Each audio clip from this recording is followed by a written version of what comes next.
falei, meu Deus, desenrola o bolo, termina de falar, Senhor. E estava ali no meu cantinho, orando a Deus, falando com Deus. Aonde isso vai dar, eu não sei. Mas eu quero compartilhar o que o Senhor tem ardido em meu coração com você esta noite, amém? Livro de Oséias, capítulo 6, versículo 3, parteado versículo.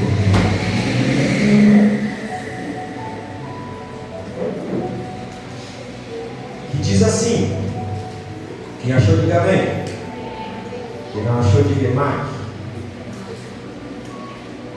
E diz assim: conheçamos e prossigamos firmemente, adorando e conhecendo Yahvé, o Senhor. Amém? Esse é o texto que Deus queimou no meu coração. E Deus fez arder algo no meu coração, e eu queria que você repetisse comigo essa noite. 3 frasezinhas que estão me perturbando desde cedo. O que vão pensar? Repita comigo. O que vão pensar? O que vão achar? E o que vão dizer? O que vão pensar? O que vão achar? E o que vão dizer? Pois bem, vamos descobrir junto o que vão pensar, o que vão achar e o que vão dizer. O livro de Oséias, quero te contextualizar um pouquinho. O livro de Oséias é magnífico. Por quê? Porque ele revela o amor incondicional de Deus para com o povo de Israel. Ele revela o amor de Deus, independente da situação de Israel, independente das práticas de Israel, independente do que Israel está fazendo, passando, pensando, falando. Deus, através da vida do profeta Oséias, tem manifestado e revelado o seu amor incondicional. O que é incondicional, evangelista Robson? É aquele amor que é independente da sua condição. Não importa se você está de pé, não importa se você está bonitinho, vindo para a igreja, ou não importa se você está caído no lamaçal do pecado, o amor de Deus por você, por Israel, ainda é o mesmo. Ele não muda. E Deus começa a revelar esse amor através do livro de Oséias e da vida do profeta Oséias. Mas Deus não só revela o seu amor através do livro e da vida do profeta Oséias, ele também revela a condição do povo eleito, escolhido de Deus naquela situação. Ele revela a condição depravada que Israel agora está passando. Ele revela a condição pecaminosa e caída, longe, distante de Deus, que o povo de Deus está vivendo. Então note que Deus começa a revelar algumas coisas através da vida de Oséias e do livro de Oséias. E Deus agora fala para Oséias: Oséias, vai e case-se com uma prostituta.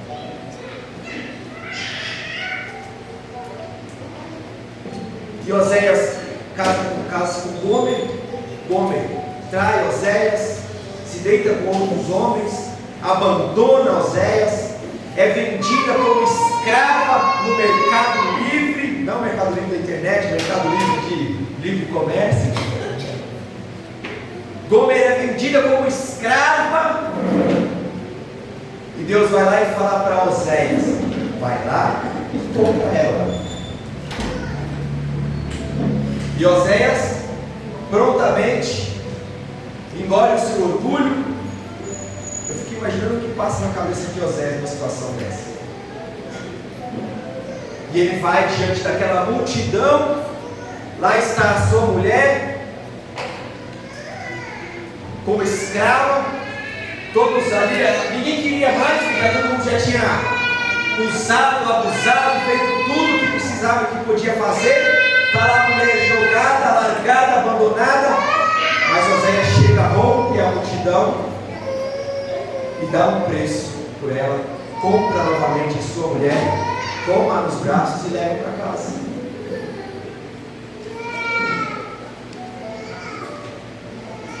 E Deus está ensinando para o povo e mostrando para o povo através da vida de Oséias: esses são vocês. Vocês estão se prostituindo.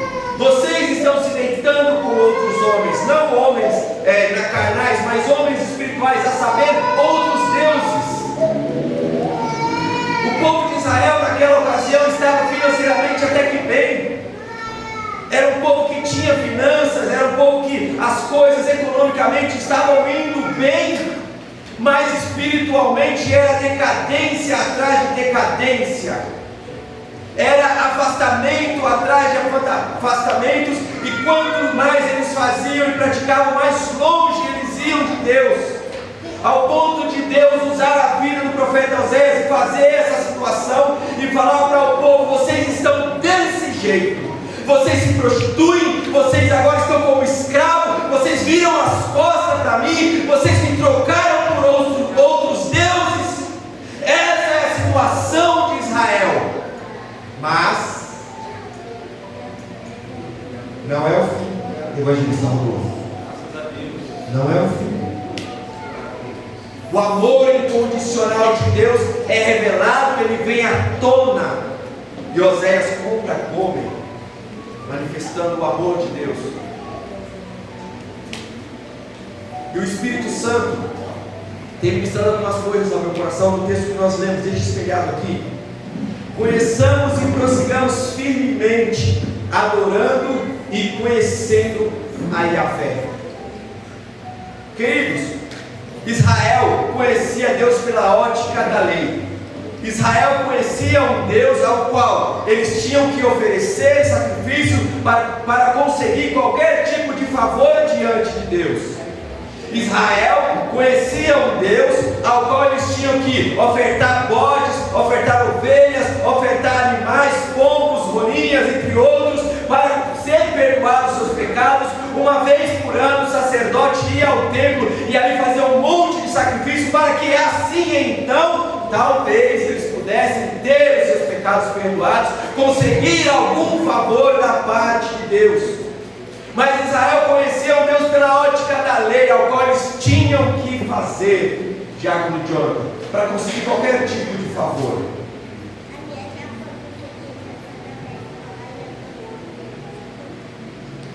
E não obstante, essa nova geração de israelitas, além de conhecer um Deus que você tinha que fazer para alcançar qualquer tipo de favor diante dele, essa geração estava vivendo uma apostasia, essa geração estava vivendo uma frieza espiritual, essa geração agora está vivendo um afastamento do seu Criador. Eles conheciam a história de Moisés, eles conheciam a história do Éden, eles conheciam a história de Josué, Caleb, eles conheciam a história dos juízes, mas eles mesmos não viveram nada com Deus. Era uma geração que conhecia um Deus de ouvir falar. Era uma geração que conhecia um Deus que ouviam histórias a respeito desse Deus, porque eles mesmos não tinham nada para falar e contar a respeito de Deus. Quem é o seu Deus? Quem é Yahvé? O que Ele fez para você? O que Ele fez por você? O que Ele representa para você? Quem é Ele na sua vida? Nada! Eles não tinham nada para falar a respeito de Deus. Por quê? Simples. Não conheciam Yahvé. Conheciam o Deus dos sacrifícios que você tinha que fazer para receber alguma recompensa. Ou conheciam o Deus que os seus antepassados falaram, pregaram, escreveram na Torá, mas eles mesmos não tinham experiências com Deus. Eles mesmos não poderiam falar, encher a boca e falar: Deus é o meu Senhor, Deus é o meu Salvador, Deus é. E o que isso, estou te contextualizando para nós entendermos o que isso remete à nossa vida. Agora nós, que nos dizemos filhos de Deus, amados do Pai, amém? Amém. Não precisamos mais do sacerdote, não precisamos mais levar sacrifícios ao templo, não precisamos mais levar animais para serem sacrificados para que os nossos pecados sejam perdoados. Por quê?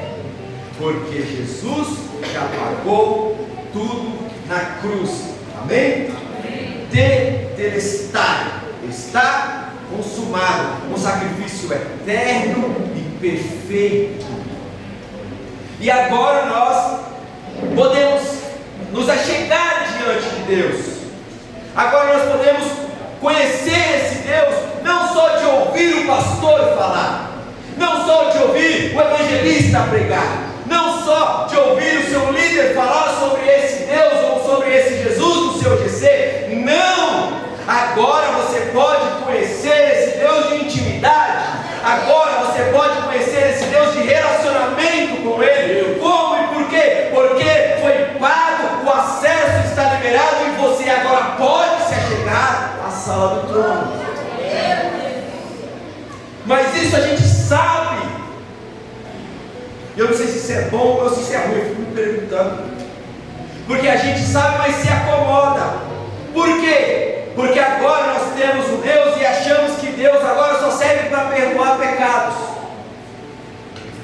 Não que isso seja uma coisa, como que eu posso dizer, fútil. Pelo contrário, glória a Deus que o Senhor perdoa nossos pecados. Mas não para por aí. O perdão dos pecados não é o ponto final. O perdão dos pecados é o começo da história que você tem com Deus. O perdão dos pecados é o pontapé inicial para algo novo de Deus para a sua vida. Mas nós nos conformamos e falamos: agora nossos pecados estão perdoados, posso ir para o culto, posso voltar para minha casa, posso sentar bonitinho na cadeira confortável e está tudo certo. Não, não está tudo certo. Porque nós conhecemos agora um Deus que só perdoa os pecados. E limitamos a Deus.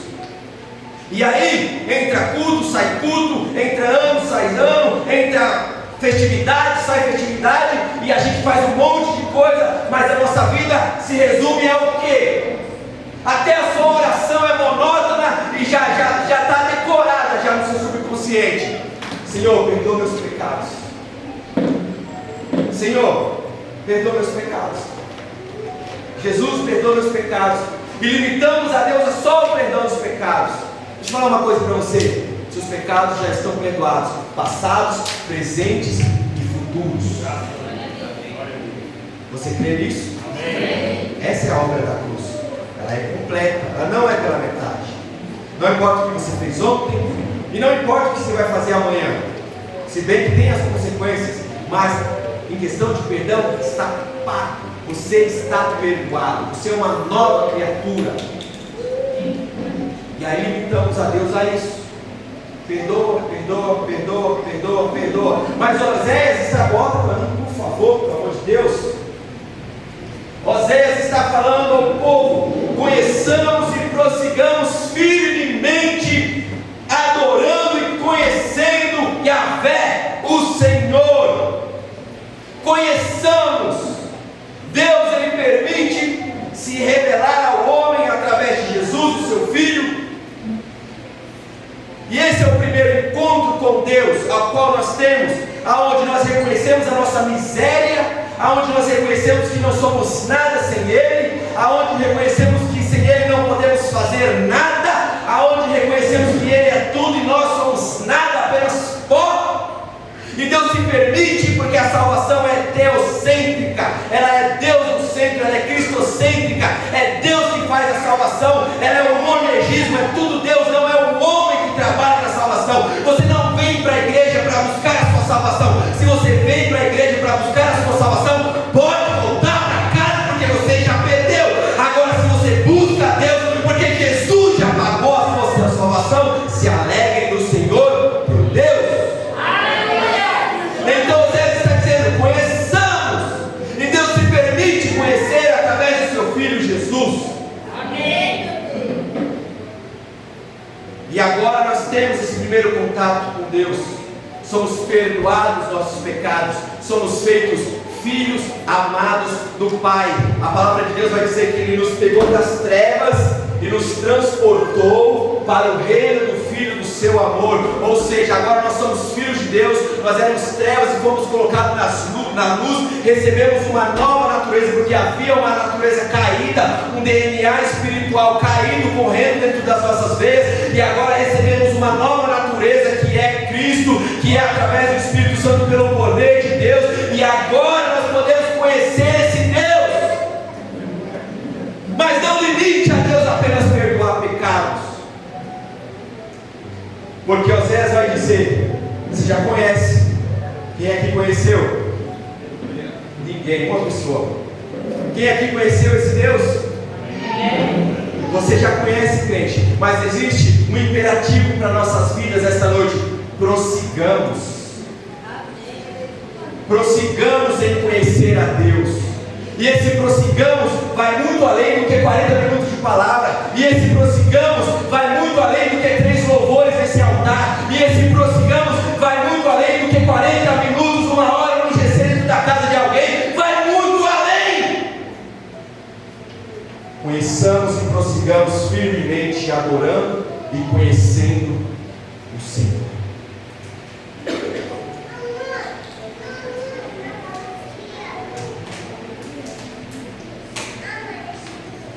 E aí que muitos de nós paramos, estagnamos. Porque conhecer Diácono John é muito bom, prazeroso. Como um jovem está conhecendo uma jovem e vice-versa.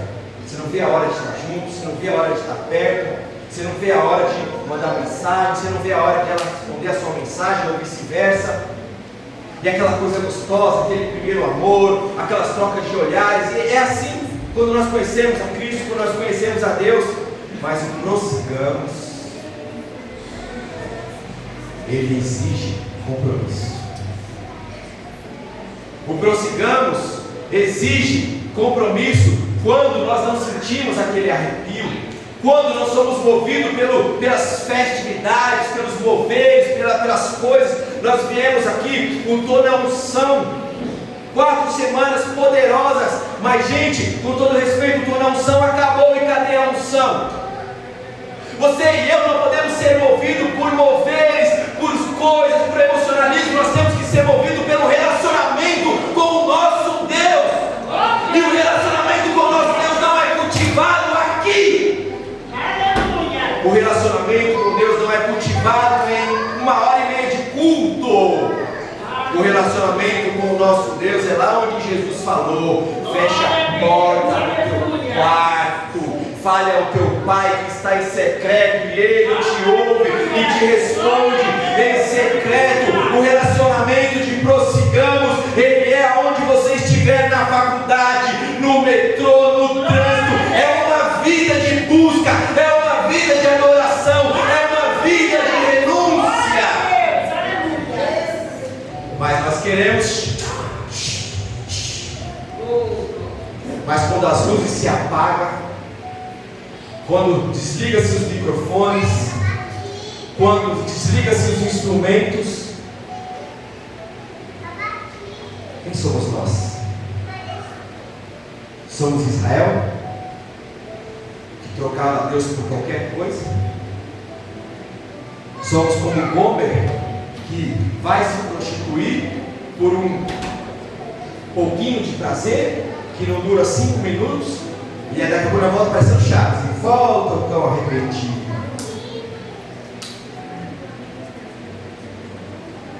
Quem somos nós, igreja? Conheçamos e prossigamos.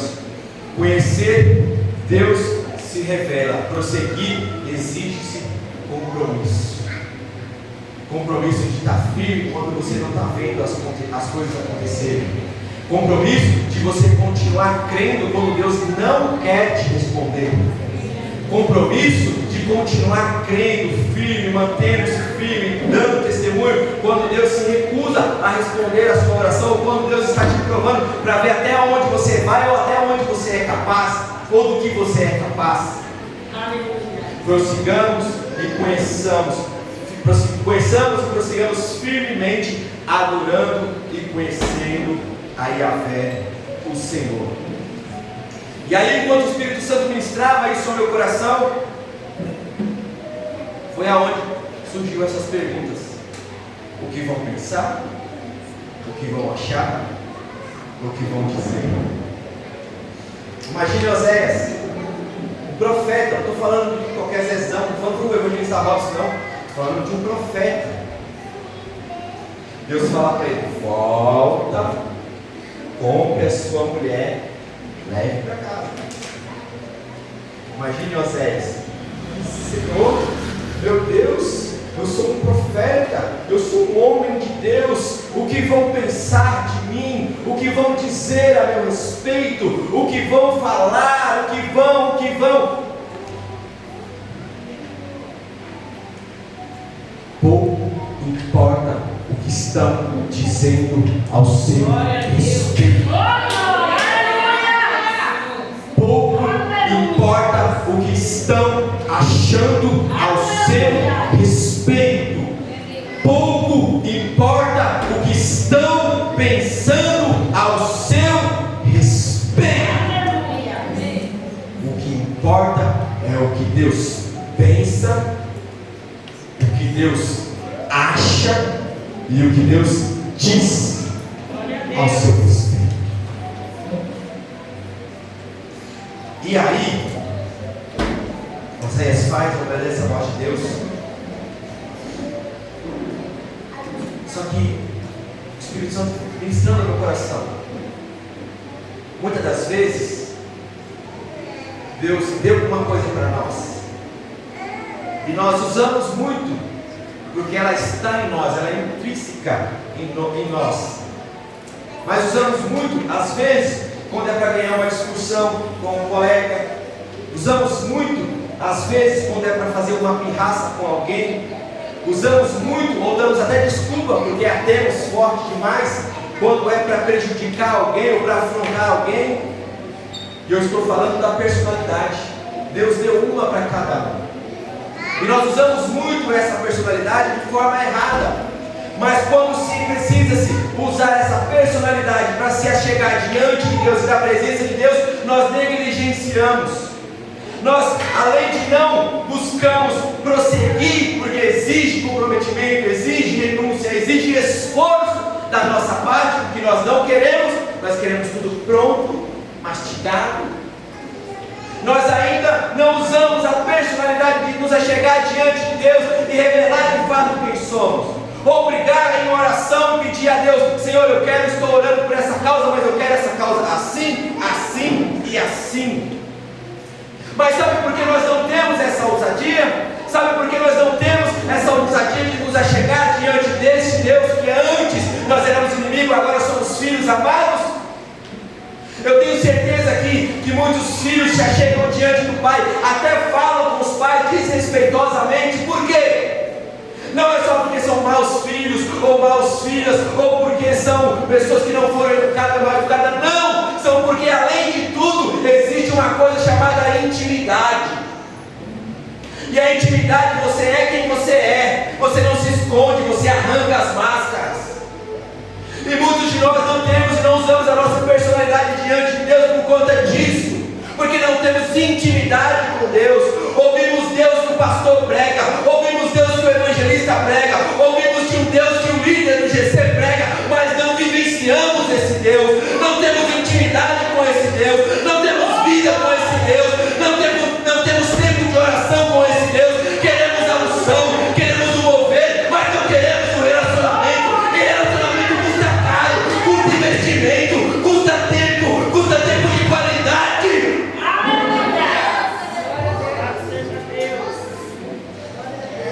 Quem é casado sabe.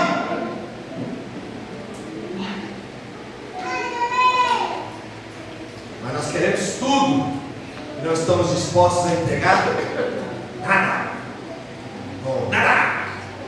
Como diz a peça que a Genilde fez aqui no domingo: vai orar, vem jejuar, vai você, Jesus, vem buscar um pouquinho. Não, acabei de casar. Vem, não, eu tenho muita coisa para fazer. Vai pro GC, não, porque eu tenho meus afazeres e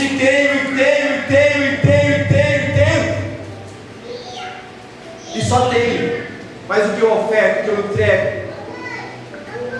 Deus quer nos acender a tal modo que nós não dependamos de moveres. Deus quer nos acender e nos inflamar a tal ponto de que nós não dependamos de culto, de toda unção, de não sei o que, de 7 sexta-feira, de 7 monte, de não sei o que, de 30, 60, 40, 90, 120. Não! Deus quer nos encher e nos inflamar a tal ponto que somente a graça dele seja o suficiente para nós nos regozijarmos em sua presença.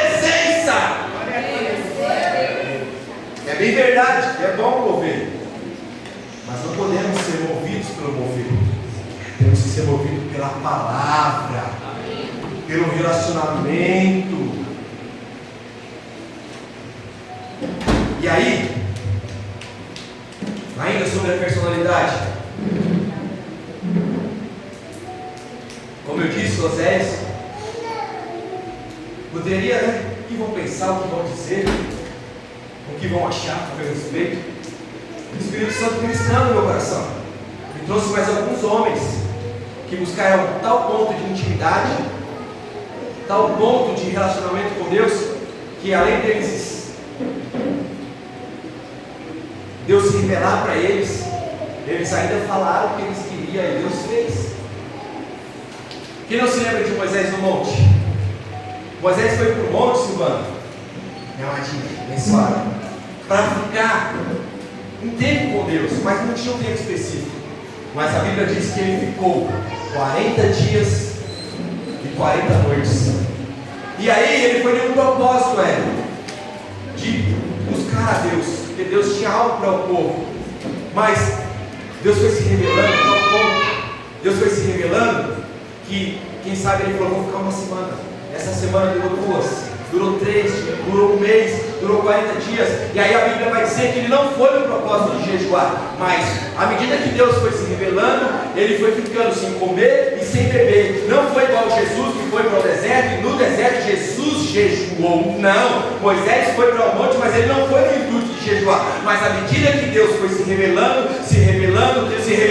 ele ficou sem comer e sem beber. Enquanto eu meditava nesse sentido, Diácono Jordão, o Espírito Santo trazia algo muito interessante ao meu coração, porque todos nós conhecemos um cara chamado Enoque. A Bíblia vai dizer que esse cara chamado Enoque andou com Deus 300 anos, e em um dado momento da história, Deus o tomou para si. A palavra de Deus vai dizer também de um outro homem chamado Elias, e esse homem, o homem de Deus, Deus veio numa carruagem e pega ele no redemoinho de fogo, leva ele aos céus. Curiosidade, esses homens estão vivos até hoje,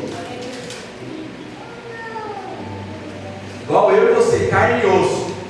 Pergunta: onde eles estão comendo, o que eles estão comendo para se manter vivo? Jesus nos deu a resposta. Jesus está no deserto jejuando, orando, buscando a presença de Deus. Satanás chega para ele e diz: você não é o filho de Deus? Transforma essas pedras em pães. Jesus olha para Satanás e diz: nem só de pão viverá o homem, mas de toda a palavra que sai da boca de Deus. O que mantém um homem, uma mulher, um crente de pé, não é mover, não é cultos, não é festividade, é a palavra que sai da boca de Deus. Amém. Aleluia. E aí, uma outra coisa, você sai daqui pensando. Você vem para o culto, você recebe uma palavra poderosa, porque nessa igreja tem palavra, amém? Amém. Só que chega ali na esquina, o Satanás pode te roubar. Isso é bíblico.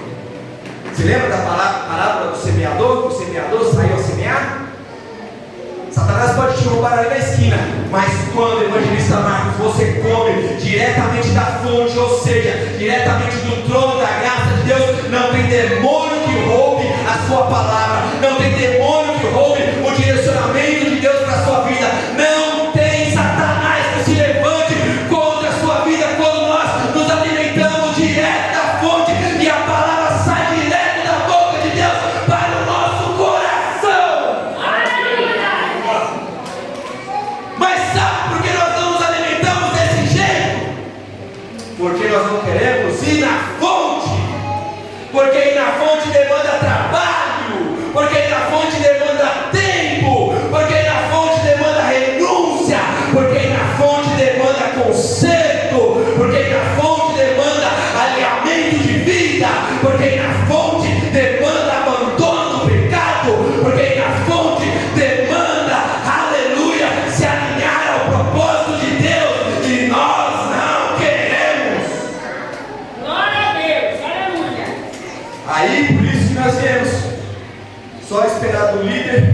só esperar do ministério de louvor, só esperar dos pastores uma boa palavra, porque nós mesmos não queremos.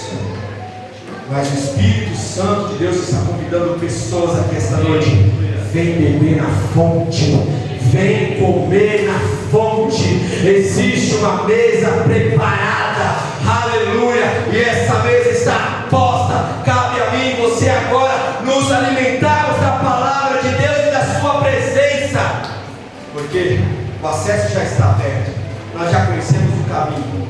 Agora é conosco, irmãos. Quer crescer espiritualmente? Você não depende do pastor, você depende de você. Mateus 25, as 10 virgens, todas eram virgens, não tinha nenhuma ali. Como é que é a palavra?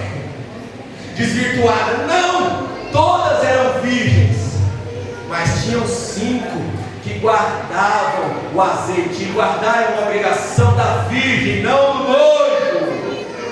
Guardar o azeite é uma atribuição da virgem, não do noivo. O noivo não tem por obrigação guardar o azeite, mas sim a virgem. Quem é você? Quem sou eu esta noite? Igreja Batista Ebenezer. Nós somos a virgem prudente que guarda sua lamparina acesa, ou somos as loucas insensatas que viemos aqui, recebemos azeite na quarta e domingo, mas quando é ali fora já perdemos toda a nossa missão.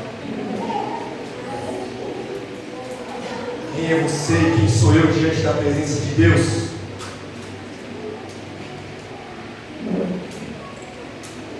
Prossigamos, conheçamos e prossigamos firmemente, reconhecendo ao Senhor. Vamos ainda falar de Moisés, que eu não terminei não.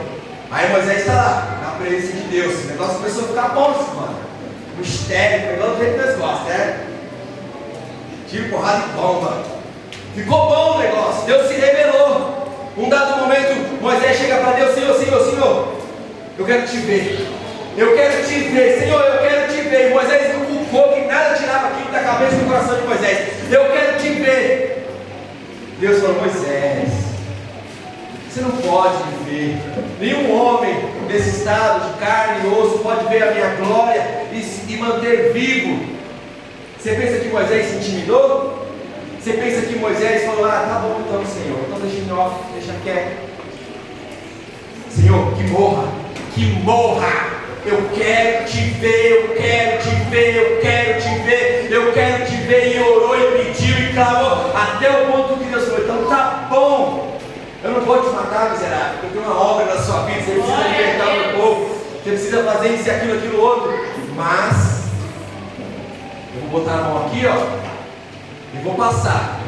Quando eu passar, eu vou tirar, você vai me ver pelas costas. Mas Moisés viu a glória de Deus, a tal ponto de que quando ele desce do monte, as pessoas não podiam olhar para ele diretamente, porque o rosto dele brilhava, fumegava de tanta glória.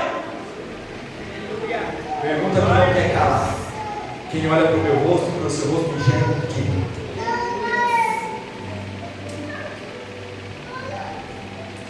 O que estão enxergando quando olham para mim e para você?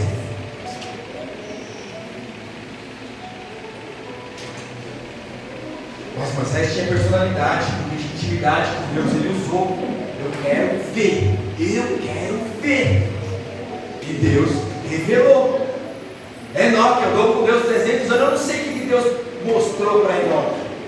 Porque para um homem fazer isso, gente, o ser humano, de sã consciência, Deus precisa ter permitido. Eu já tive umas experiências com Deus. Era uns cultos de quarto, não tinha ninguém. Eu bem naquele cantinho ali, ó, onde a Isis está. Os louvores parece que não tinha mais estrofe, não tinha mais sim. Eu não sei explicar. A experiência com Deus não se conta, se vive. Eu só sei que eu pude sentir o gostinho da eternidade, o senso da eternidade. O Espírito Santo falava para mim assim: vai chegar um dia que isso nunca vai ter fim. Vai chegar um dia que isso nunca vai acabar. Não vai ter hora para acabar o culto, você não vai ter que correr para acabar o culto, porque vai ser eterno, vai ser para sempre. Eu creio que Deus permitiu Enoque vivenciar algo semelhante. Eu creio que Deus permitiu ele experimentar algo, porque Enoque andou com ele, a Bíblia vai dizer que ele andou com Deus, ele viveu 65 anos, teve filhos e filhos, o total de anos da vida dele foi 365, ou seja, ele viveu 65 anos para ele e andou 300 com Deus, mas esses 300 ele perturbou tanto, orou tanto, clamou tanto, que Deus olhou para ele e falou: então tá, eu te levo. Tomou ele com carne e tudo, mas tinha intimidade. O que dizer de Daniel diante do decreto de morte? O rei Dário vai morrer. Se orar, vai morrer. A primeira coisa que Daniel fez foi dobrar os joelhos, estender as mãos para o lado de Jerusalém e orar ao seu Deus. Talvez, quem sabe, se fosse outro, o que vão pensar, o que vão achar, o que vão dizer. E ele estava na corte do rei, era um homem importante, inteligente. O que vão pensar, o que vão achar, o que vão dizer, não importa. O que importa é o que Deus pensa, acha e diz ao seu respeito. Mas você só vai descobrir o que Deus pensa, acha e diz ao seu respeito quando tem intimidade com Ele e com a sua palavra. Amém, aleluia. Sem isso, você vai ficar aí, ó. Ai, olhou feio pra mim. Ai, tô falando mal de mim. Ai, olhou torto pra mim. Eu não vou mais pro culto. Ai, eu não vou mais pro GC. Porque não conhece o que Deus pensa a seu respeito. Porque não sabe o que Deus tem com você. É por isso que você está preocupado com as palavras alheias. É por isso que você está preocupado com julgamentos alheios. É por isso, porque não sabe o que Deus diz ao seu respeito. Mas hoje há um convite do Espírito Santo para você, filho amado do Pai, filha amada. Vem saber de mim o que eu tenho e penso ao seu respeito, diz o Senhor. Aleluia. Glória a Deus.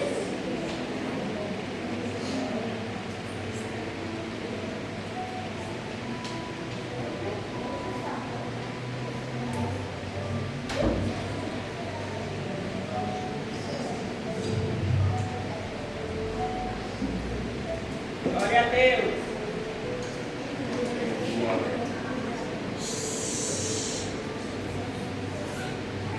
Onde está você? Onde está você? Eis que estou à porta e bato. Se alguém ouvir a minha voz e abrir, eu entrarei em sua casa e cearei com ele, e ele comigo. Onde está você? Onde está você? Onde está você? Deus quer se revelar, Deus quer mais, porque Deus tem uma outra história, Deus tem uma coisa nova. Aonde está você? Vai viver de culto, de festividade, de não sei o que, até quando? Quando vai firmar os pés na rocha? Quando? Porque Jesus já deixou bem claro que se não for na rocha, for na areia, vai vir o vento. Ah, se prepara que ele vem, é forte, hein? Vai vir o vento, vai soprar, vai vir a chuva e vai a enxurrada, vai correr e vai levar e grande vai ser a ruína daquela casa. Mas quando estamos firmados na rocha, porque não é sobre nós, é sobre Ele. É sobre Ele. Se você esquecer tudo que eu disse essa noite, lembre-se disso aqui. Começamos e prossigamos em conhecer o Senhor. Deus é real. Deus é real. Ele se relaciona com os seus filhos.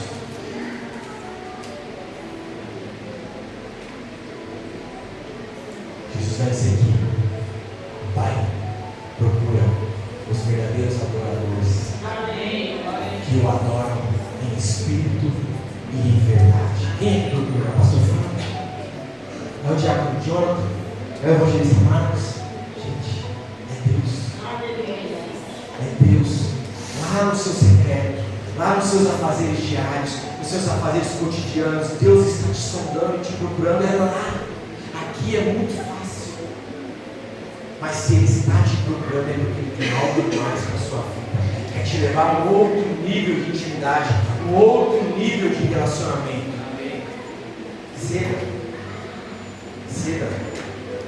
Ceda ao Espírito Santo. Pode vir, Espírito Santo. Não vai ser fácil, mas me ajuda. Me segura pela mão. Me transforma. Eu sei que eu sou só eu. É igual eu falo com meus pais próximos de mim. Às vezes eu tenho vontade de expulsar eu de mim mesmo. Nem eu me aguento. Ah, meu Deus, Senhor, só o Senhor na minha vida.